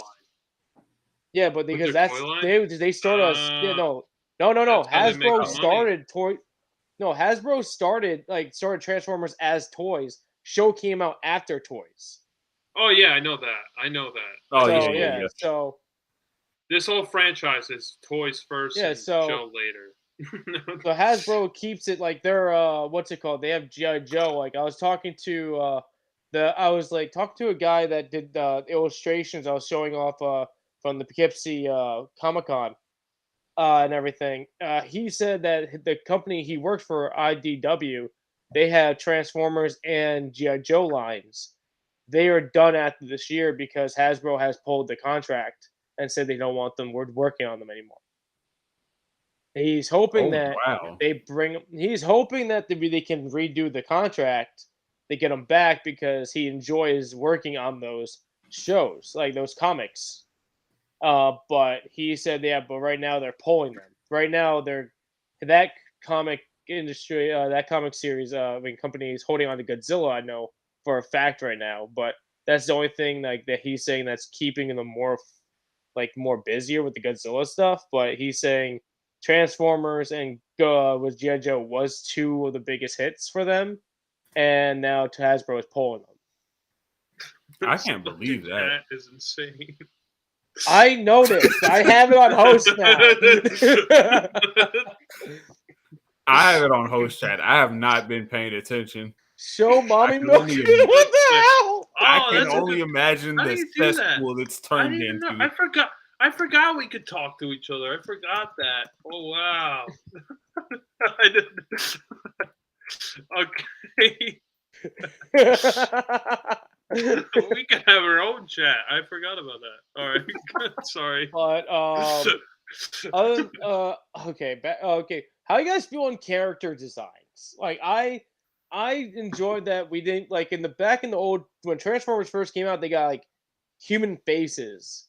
More with like the cartoon show and everything. Yeah. And with this movie, I was happy we didn't go 100% with the human faces because a lot of them would just look so weird and right. But I really hate Starscream's design so much. I told Crispy, Starscream looks like a Dorito. He does. You opened my mind up to that, but he does because he has the triangle body for the jet. Because he turns into the jet because they keep the jet like the ass end of the jet and where you sit like basically where the engine is mostly of like everything.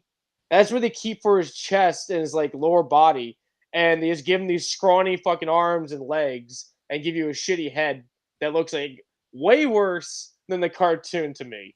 His face is just not like the 80s, like the original 80s cartoon. Is that what you're saying? No. I'm talking about the movie. The original, he has a real face. He has a real looks like face. A Lego. He's got a Lego head. Yeah. Let me see if I can That's what most of them look like. Oh, yeah. Here's that gun that Megatron turns into. That's the toy line style. That's the toy. Like, yeah, they took that off shelves because of that. Looking at some of them, I understand why they took it off shelves. And it's kind of like from like certain videos, like it has certain shines to it and certain like here and there things that kind of looks kind of real, but it's not real. It had some hits there. That's the gun that they found in that school's kid's locker. Yes, they found the Megatron gun. 1980s. 1980. Yeah, that's his original form. Oh yeah. I remember now. I remember that now. Yeah. Okay. That's his original form. So he actually had a form, but in this movie, I get it. We're trying to go with like an evil fucking creature style look, but like, can you give us a little bit more definition instead of this grossness in his face? I was so happy when his head got popped in the third movie. Thank you. I was waiting for him to die for so long. Okay, I gotta ask you guys. So long. What? Yes. Oh, go ahead. No, go ahead. I was just gonna say. Speaking of so long, I want to go ahead and wrap this up. So I was gonna say, if anyone had if they wanted to say any final words and lead into their review. Yes. I just have a couple questions. The AllSpark, what does it do? What's the point of it? It gives them. So the AllSpark gives life to machines. Yeah. And so you could essentially take it to like if we had the AllSpark here, every car in the world would turn into a transformer. You know, anything tech related, it imbues. It's the life force. That's all it is. Okay, that makes sense now. So that's how they make the phone, the little transformer, and all that. Okay. Yes. I get it now. The Allspark gives life, and if you're Megatron, it takes life because he's dead. Mm-hmm. Yeah, I think that's really all my notes. Until part 2. You sure you don't have one more thing? Yeah, that's all my notes. I'm done. I'm good. Okay. You want to go ahead and give your Josh? Wait, what? Sure. Like I said earlier, this is a Michael Bay film, so there's going to be a lot of explosions, a lot of action going on. I like Shia LaBeouf as an actor. I know he gets a lot of shit. For some reason, I don't know. People just don't like him. I think he's a really talented actor. I wish, he kind of got weird and went in the deep end. He's kind of gone now. I mean, I do want to see that Honey Boy movie. It just made me more interested in seeing more of his movies, like going back to this film, because he looks so young in this. He's like 21 when they filmed this movie. I think him and Megan Fox are 21. Yeah, I think they're right into young adult age. Yeah, definitely early 20s. So like it made me interested in seeing more Shia LaBeouf movies because I do like him as an actor. Like he was in Even Stevens, and like I mean that's where he got started.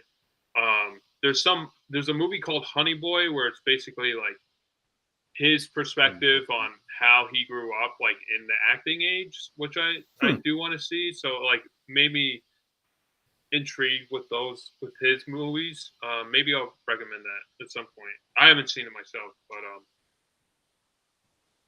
this movie's pretty quality. There's some weird stuff like Bumblebee pissing on John Turturro.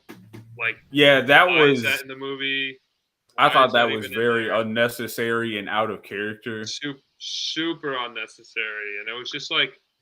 There's a lot of fetishes going on in this movie, like undertones with Michael Bay and how he shoots girls and how he, have Bumblebee lubricating John Turturro for some reason. Like, it's just weird stuff that I don't like. That's the icky stuff. And, like, some of the lines, like, like I said earlier, he's like, oh, criminals are hot. And he's, like, biting at Megan Fox. I'm like, what is this? Why are they doing that? But I feel like it got worse, like, progressively over time. I would give this movie, I want to give it a 5.5. There's definitely like something there. This movie's not for me.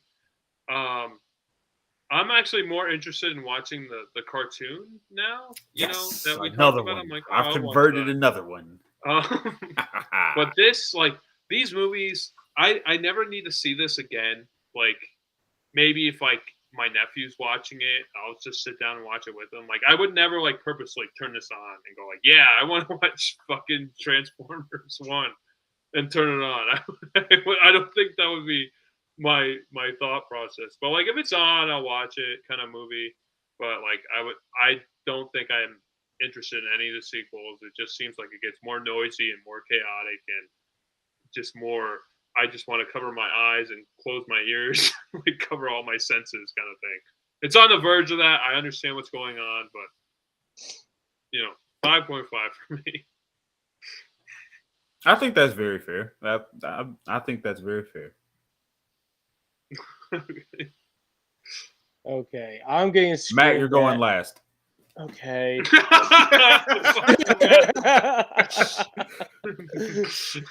So I do agree with Josh. There's out of the whole 5 films Michael Bay did, this one is my favorite and to me the best. I did enjoy Revenge of the Fallen just because it showcased the previous primes and the leadership of Matrix, which was essentially the ritual piece to upgrade a normal bot to a prime. But this one here, it definitely, if you don't know anything going into the story, you get a full piece without having to miss too many sections. I definitely agree with some of the shoots, scenes, and liberties that Michael Bay took. It took away from what was always a very popular and good children's, cartoon outside of the the gun toy line of Megatron. I don't know what they were thinking with that. I love that though. I think that's awesome. It's a gun. It's cool. What do you think Gold Boys are running around? They want a gun. But definitely watching this as an adult in the current world we live in, a lot of the things that they did that I thought were cool back then, I'm like, this is unacceptable now. It did turn me away from this more than I was expecting. So I'm gonna give this a solid 6.5. Like, maybe if they go back and delete some of the overly needed sexual scenes and the urinating scene of Bumblebee, I would bump it to probably an 8. I'd probably do it an 8 because I love the movie. But that's it for me. A 6.5. They definitely ruined what was a very child-friendly scene. Not scene, but franchise. Okay, I kind of agree with Jerry with this one. I'm gonna go. I'm just gonna shoot out my rating. It's gonna be like a 6 because when I did see it, I was a kid and I was like, oh, look at this awesome action shit that's happening. It blew my fucking mind. I'm a little kid. Crap, and I did like it a lot. But then I rewatch it and I'm like how Jerry said, they kind of like desaturize like the fun of like the cartoonness, like the cartoon story that they actually made for it, and like all the comic books. And they just took away from like, they just kept on adding more action instead of just doing their own like what Autobot would like Transformers actually do. Like that's like the funny thing is like how the the cartoon we just watched had more Transformers feel from like that time to like than this movie fucking does. Because all this thing was just like explosions, attack. Let's get this little shit robot guy that's hacking things. He shoots knives and he does this little gun, but he cuts his own fucking head off because he's a stupid little robot and blah blah blah blah and all that other crap. Like they have certain things, and I agree we didn't need Bumblebee pissing on like somebody and all that other junk and whatever. That was, like, weird. That was like a weird fetish thing, and I did not like that. Yeah, I was like, that made me real uncomfortable. Yeah. And I'm getting yelled at by some people in a different chat. We have to go back. There's a question that we have here.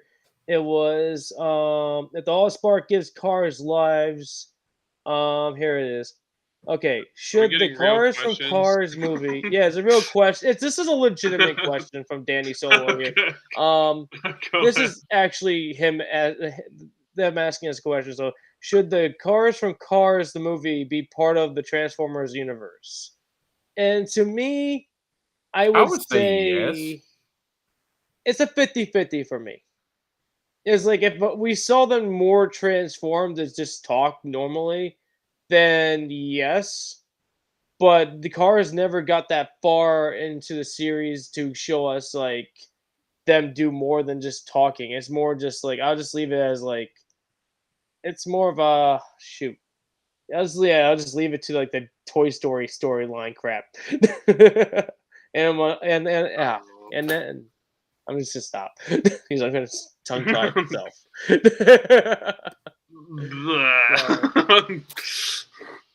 But how you feel, Josh? What do you think that universe, that Cars universe, should that be part of Transformers? And no. Oh, that's the question? I didn't even know. That is the question. That's the question. Sure. Why the fuck not? Like, fuck it. They have dinosaurs and monkeys. Like, why not? I have Pixar. Okay, this is the thing that bothers me. Okay. We got another one. We got another one. What is it called? The cop Megatron or Decepticon has a person driving the vehicle when it's like about to run over Sam Witwicky. Oh. And like, what the? And then he transforms, and then there's no person. Like, are they able? Oh, that's a hologram. Turn into a human? It's a hologram like they use. Why don't they just become holograms of people? Like, they could totally navigate through the human world so much easier if they were just humans, not fucking the thing is, robot cars. So the thing is, like, they do the hologram thing is like because they blend in with they're too big to be just standard humans. So they scan the cars to fit in, but they use the holograms so they can stick out less, because if no one's driving the fucking car, that's Tesla coming out too fucking early. Is there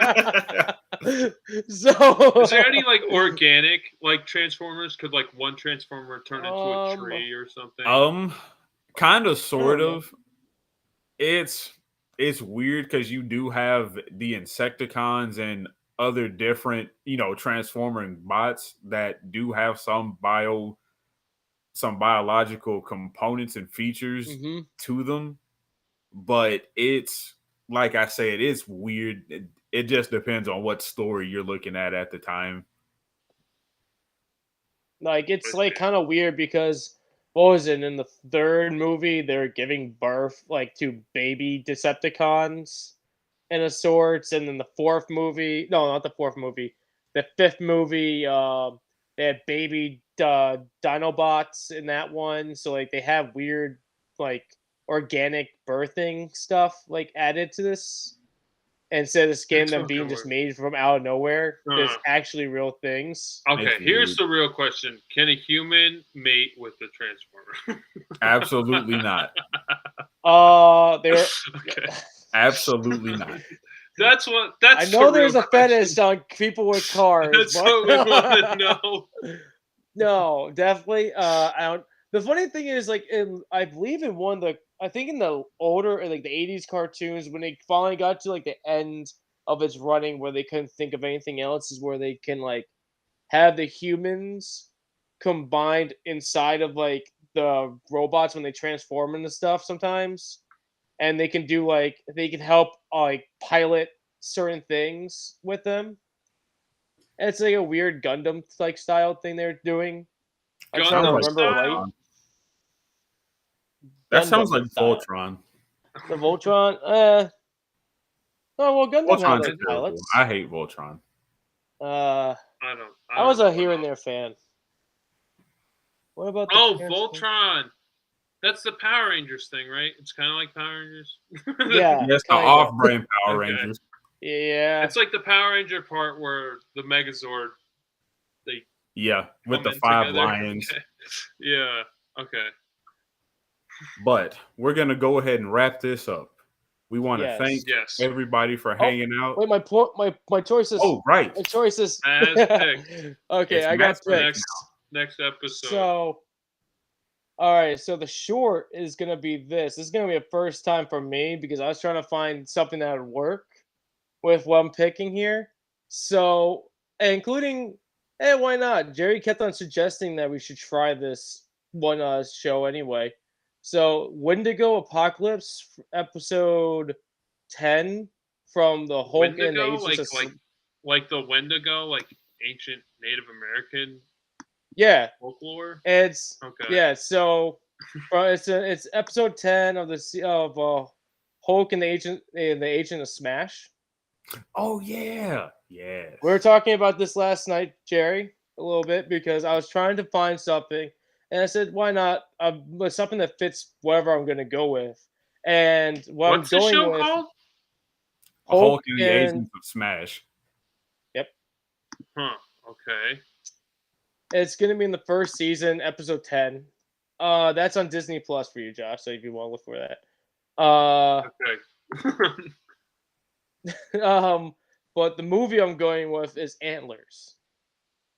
And it's this horror movie that I've been waiting for. I finally saw it. I've seen it twice. I enjoy it. And it goes the right route with the Wendigo storyline. So, I just threw this in just for shits and giggles, including we haven't done something Marvel a bit. So no, we haven't. I think Spider-Man was the last thing. Was the Spider-Man? What the fuck is it called?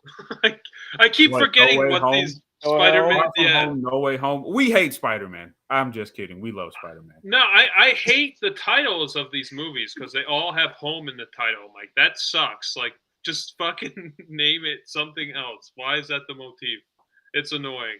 But that's why I get confused. All right. So, if you don't want to be spoiled for Hulk and the Agents of Smash, Wendigo Apocalypse, and Antlers, make sure you watch it by the next episode. And 3, 2, 1. This has been Jerry guiding you all with Green Lantern's light. And I am Superman's pal, Matt. And this is Josh sending you off, up, and away. Until next BatYard's Finest episode, where we become super pals, one episode at a time. Yeah. All right, good night, everybody. See you, everybody. Chat. This is